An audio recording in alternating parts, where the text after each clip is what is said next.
Hello guys, இந்த உலகத்தில் இருக்கிற யாருமே தப்பு பண்ணாமல் வாழ்ந்ததா சரித்திரமே இல்லை. நானும் நிறைய தப்பு பண்ணியிருக்கேன். ஒர்க் பண்ணும்போது, படிக்கும்போது, விளையாடும் போது, பேசும்போது.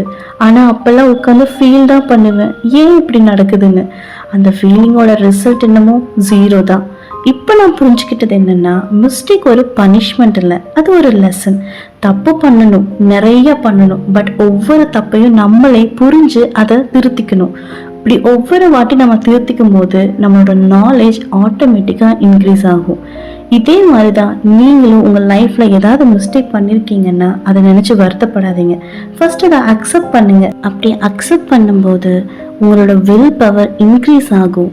டெய்லியும் சின்ன சின்ன கரெக்ஷன் பண்ணுங்க. இப்படி கரெக்ஷன் பண்ணுறது மூலியமாகவும் உங்கள் நாலேஜ் எக்ஸ்பேண்ட் ஆகிறத நீங்களே பார்ப்பீங்க. மிஸ்டேக் பண்ணிட்டீங்கன்னா பயப்படாதீங்க, அதை எப்படி கரெக்ட் பண்ணுறதுன்னு யோசிக்க ஆரம்பிங்க.